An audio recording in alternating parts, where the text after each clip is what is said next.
কসম খেয়ে বলি, ইসলামের বিপ্লব আসবে, সে বিপ্লব রুখে দেওয়ার সাধ্য পৃথিবীর কোন শক্তির হবে না।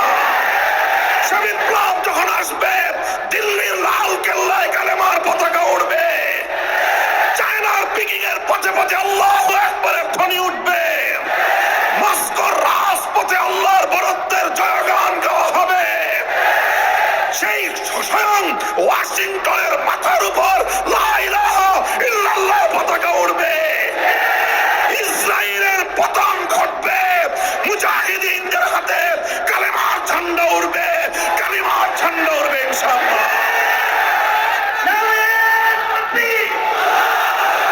এই থাকবেন যে পথে ইনশাআল্লাহ। বিপ্লব আসছে, ইসলামের বিপ্লব, সে বিপ্লবের সৈনিক হবেন তো ইনশাআল্লাহ। ইমান ঝালাই করেন, ইমানকে মজবুত করেন, কচু পাতার পানির ইমান দিয়ে কাজ হবে না।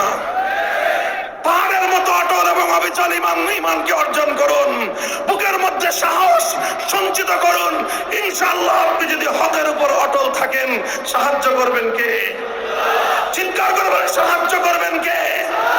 সত্যের উপর অবিচল থাকতে চেষ্টা করেছি, লোভ লালসা এসেছে আমাদের সামনে।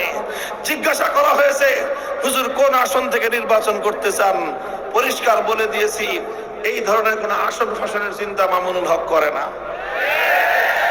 যখন দেখেছে যে এই সমস্ত রাস্তা দিয়ে তো কাজ হবে না, তখন আমাদের উপর জুলুমের স্টিম রোলার চালানো হয়েছে।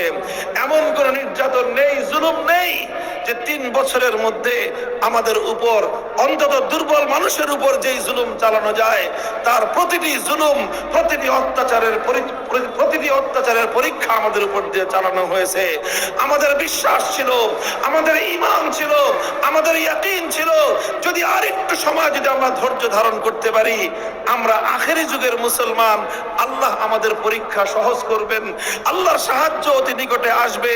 আমরা অটল এবং অবিচল থাকার চেষ্টা করেছি। জালিমের সামনে মাথা নত করি নাই, জালিমের প্রস্তাব গ্রহণ করি নাই, জালিমের কথায় তার ভাস্কর্য এবং মূর্তি সংস্কৃতিকে বৈধতা দিতে আমরা সম্মত হই নাই। জালিম ক্ষিপ্ত হয়েছে, আল্লাহ রাজি হয়েছেন, জালিম নারাজ হয়েছে, আমার রব রাজি হয়েছেন, জালিম নাখোশ হয়েছে, আমার রব খুশি হয়েছেন, জালিম জুলুম করেছে, আমার আল্লাহ সাহায্য করেছেন। দিন শেষে প্রমাণ হয়েছে, আল্লাহ যাকে সাহায্য করেন, হাজার জালিমের জুলুম তার একটা পাকা বসন সোজা করতে পারে না। আর আল্লাহ যখন সাহায্য করেন, সামান্য ছোট্ট ছোট্ট নাবালেগ কিছু মাসুম স্কুল কলেজের ছাত্রদের মাধ্যমে দোর্দণ্ড প্রতাপশালী রাষ্ট্রনায়ক 16 বছরের স্বৈরাচারীকে আমার আল্লাহ দুপুরের 12 পদের খানা রেখে শত্রুর দেশে, নিজের দেশ ছেড়ে নিজের প্রভুর দেশে পালিয়ে যেতে আমার আল্লাহ বাধ্য করেন। জন্ম নিচ্ছে কয়বার? জোরে বলেন, জন্মেছি কয়বার? মরবো কয়বার? জোরে বলেন, মরবো কয়বার? যদি তুমি দুনিয়ার জন্য মরো, তোমার সেই মরণ একটা পশুর মৃত্যুর চেয়ে বেশি কিছু নয়। তুমি যদি ব্যবসা করতে গিয়ে মরো, তোমার সেই মরণ একটা স্বাভাবিক মৃত্যু। তুমি যদি রোড অ্যাক্সিডেন্টে মারা যাও, সেটা একটা স্বাভাবিক মৃত্যু। তুমি যদি শত্রুর সাধারণ আক্রমণে তুমি যদি মারা যাও, সেটা একটা সাধারণ মৃত্যু। আর তুমি যদি আল্লাহর দ্বীনের পথে অটল আর অবিচল থাকতে গিয়ে দ্বীনের দুশমনদের আক্রমণে তোমার যদি প্রাণ যায়, তাহলে তোমার সেই মরণ, তোমার সেই আত্মত্যাগ, তোমার সেই জীবনদানের নাম হলো শাহাদাতের মৃত্যু। বাংলার তরুণ ছাত্র সমাজ, এদেশের মাদ্রাসা, স্কুল কলেজ, ইউনিভার্সিটির মাদ্রাসার প্রতিটি ছাত্রের হৃদয়ের গহীনে একটা স্বপ্ন লালিত হচ্ছে। সে স্বপ্ন হলো সোনার মদিনার ইসলাম কায়েমের স্বপ্ন।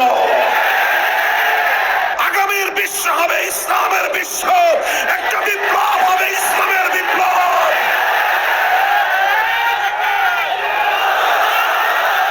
সমস্ত জাহানের রব হলেন আল্লাহ। তার অর্থ হলো সমস্ত জগতে বিধান চলবে কার? আসমানের রব হলেন কে? সুতরাং আসমানে বিধান চলবে কার? জমিনের রব কে? সুতরাং জমিনে বিধান চলবে কার? বাংলাদেশের রব কে?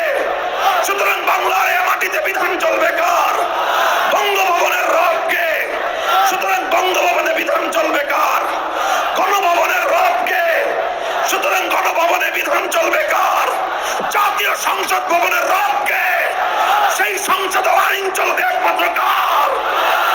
যদি কেউ বঙ্গবন্ধুর মূর্তি বানায় সে আবু জাহালের প্রেতাত্মা। একইভাবে বলবো কেউ যদি জিয়াউর রহমান সাহেবের মূর্তি বানায় সেও আবু জাহালের প্রেতাত্মা। আমাদের কথার মধ্যে কারো প্রতি পার্সিয়ালিটি নাই, পক্ষপাতিত্ব নাই। শুনে রাখেন, একথা আমাদের পরিষ্কার ঘোষণা। ইনশাআল্লাহ বাংলাদেশ থেকে যেভাবে মূর্তি সংস্কৃতিকে বিদায় করা হয়েছে, আর কোনোদিন বাংলার মাটিতে মূর্তি সংস্কৃতি বাস্তবায়িত হতে দেওয়া হবে না।